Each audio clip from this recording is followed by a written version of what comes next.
हमारे साथ आध्यात्मिक गुरु पवन सिन्हा भी जुड़े हुए हैं। पवन जी, आज का दिन बेहद महत्वपूर्ण है। सुबह भी जब आप जुड़े थे मेरे साथ तो आपने बताया था क्या कुछ खास रहने वाला है, लेकिन हमारे दर्शकों के लिए सबसे महत्वपूर्ण ये है कि जब 12 बजे का वो इंतजार कर रहे होंगे, जो मुहूर्त अलग अलग होते हैं, कौन सा शुभ मुहूर्त रहने वाला है, कौन सी सबसे ज्यादा तैयारियां हैं जिन्हें करने की उन्हें जरूरत है आज?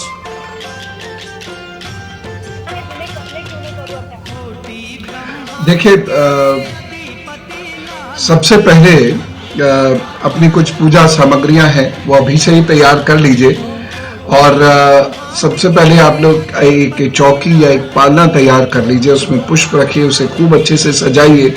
उसमें एक बड़ी सी थाली रख लीजिएगा या परात रख लीजिएगा, और नया बर्तन हो तो अच्छा है। और पंचामृत जरूर बना लीजिएगा। ऋतु फल, जो मतलब आज जो फल जो भी अवेलेबल हैं, उन फलों को आप ले लीजिएगा। कुछ मिष्ठान रखिएगा।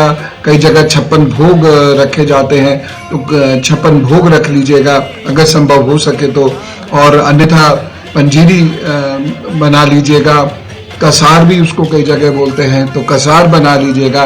और भगवान को खीरा बहुत पसंद है, ऐसा माना जाता है, तो खीरे को जरूर ले लीजिएगा।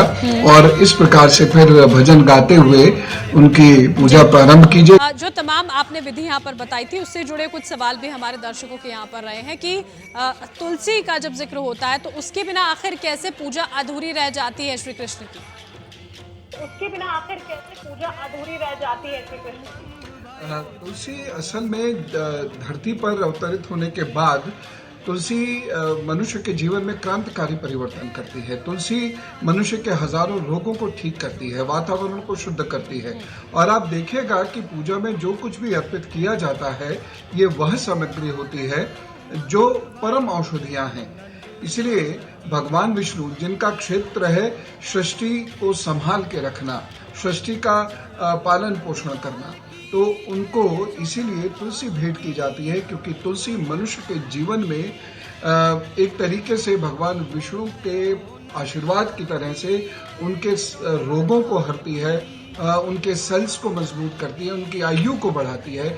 इसलिए भगवान श्री विष्णु जी को तुलसी अर्पित करते हैं। यद्यपि तुलसी का पर्सोनिफिकेशन किया गया है, उन्हें एक स्त्री के रूप में बताया गया है, और स्त्री भी हो सकती हैं, लेकिन तुलसी का जो पत्ता है वह पत्ता निश्चित रूप से मनुष्य के जीवन में एक अद्भुत प्रवेश है, और जो मनुष्य की आयु को वृद्धि देता है और उसके साथ साथ मनुष्य के स्वास्थ्य की रक्षा करता है। पवन जी, आज के परिप्रेक्ष्य में अगर हम देखते हैं, ऐसी कौन सी श्री कृष्ण से जुड़ी हुई एक लीला या एक ऐसी कहानी आप हमसे, हमारे दर्शकों से साझा करना चाहेंगे? देखिए, यह देश इस वक्त युवाओं का देश है, और युवाओं को श्री कृष्ण के स्वरूप की जानकारी देना बहुत आवश्यक है। मैं तो यहाँ तक मानता हूँ कि यदि श्री राम और श्री कृष्ण के बारे में आज के युवा वो अच्छे से जान जाएं, तो एक तो कभी भी पथभ्रष्ट नहीं होंगे, धर्म भ्रष्ट नहीं होंगे, कभी हिम्मत नहीं हारेंगे, ये तनाव आदि ये कुछ उन्हें छुएगा नहीं, और वह कर्म पथ पर मैं कह रहा हूँ, उसमें कर्म पथ पर लगातार श्रेष्ठता की ओर बढ़ेंगे। तभी वह कुछ महान कार्य कर पाएंगे और भारत को विश्व गुरु बना पाएंगे। श्री कृष्ण बहुत उच्च कोटि के विद्यार्थी हैं, उनकी स्मरण शक्ति बहुत तेज है और उनकी एकाग्रता का स्तर बहुत अच्छा है। लेकिन श्री कृष्ण के साथ एक और बहुत महत्वपूर्ण बात है कि वह क्रोध नहीं करते हैं। जो मनुष्य क्रोध नहीं करता है उसकी एकाग्रता की शक्ति बहुत अच्छी होती है। जो मनुष्य शांत होता है उसकी स्मृति बहुत अच्छी होती है। जो मनुष्य शांत होता है वो निर्णय बहुत अच्छे ले पाता है। और भगवान श्री कृष्ण ने अपने जीवन में जो भी कुछ किया है वो अपने लिए नहीं किया है, वह जनता के लिए किया है, लोगों के लिए किया है। धर्म की स्थापना भी उन्होंने इसलिए करी है कि पृथ्वी पर शांति रहे और लोग अपने कार्य कर सके। उन्होंने 16,108 स्त्रियों को जगह दी, उनको उनकी इज्जत के साथ पुनः उन्होंने बसाया द्वारका ले जाकर। जो नरकासुर, तो वो है नरकासुर के द्वारा कैप्चर्ड स्त्रियां हैं, वह उनकी पत्नियां नहीं है, तो वह स्त्रियों का इतना सम्मान करते हैं।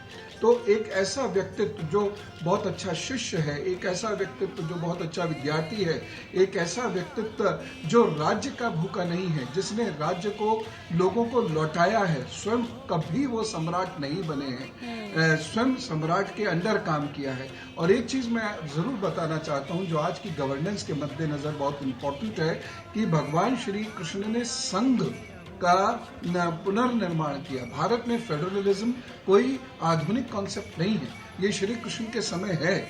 तो लेकिन कंस ने इसको खत्म कर दे, यूनिटरी फॉर्म ऑफ गवर्नमेंट बना दी थी, एकात्मक राज्य की स्थापना की थी। श्री कृष्ण ने उसको मार कर पुनः संघ की स्थापना करी है। तो ऐसे महान व्यक्ति को, ऐसे योगेश्वर श्री कृष्ण को आज की जनता को बताना बहुत जरूरी है कि वह श्री कृष्ण के वास्तविक स्वरूप को समझे। यह स्वरूप उनको शक्ति देगा, यह स्वरूप उनको धर्म के मार्ग पर अग्रसरित करेगा, यह स्वरूप उनको कल्पनाओं से निकालकर वास्तविकता की धरातल पर खड़ा कर उनके व्यक्तित्व को विशाल करेगा और भारत को विश्व गुरु बनने की ओर अग्रसर करेगा। बिल्कुल पवन जी, बहुत महत्वपूर्ण बातें बताई आपने। वो वास्तविक स्वरूप अगर समझ में आ जाए और उसको जीवन में उतार लिया जाए तो किस तरह से परिवर्तन यहाँ पर आपको अपनी ज़िंदगी में स्वयं देखने को मिलेगा, और वो परिवर्तन जो शायद आप बाकी लोगों की ज़िंदगी में ला सकते हैं वो शायद सोच से बहुत परे कहीं ना कहीं होगा। पवन जी, और कौन सी ऐसी ज़रूरी बातें आपको लगती हैं पवन जी जो शायद हम मिस नहीं करना चाहते होंगे और अपने दर्शकों तक आज पहुँचाना चाहते होंगे?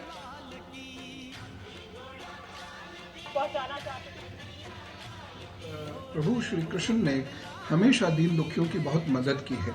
तो आज जब जन्माष्टमी हम लोग मना रहे हैं तो निश्चित रूप से हमें एक कार्य जरूर करना चाहिए कि कुछ दानार्थ ऐसे लोगों की मदद अवश्य करनी चाहिए, और वो भी बड़े समभाव से, बड़ी प्रेम भाव से, सेवा भाव से, कि जिनको इस मदद की आवश्यकता है। वो भोजन, वस्त्र या बारिश में बचने के सामान या ठंड से बचने के सामान में भी उसमें ये भी शामिल किया जा सकता है। बिल्कुल पवन जी, और आज के वक्त में तो वो मदद और कितनी ज़्यादा लाभकारी किसी के लिए हो जाए शायद हमें पता भी ना हो।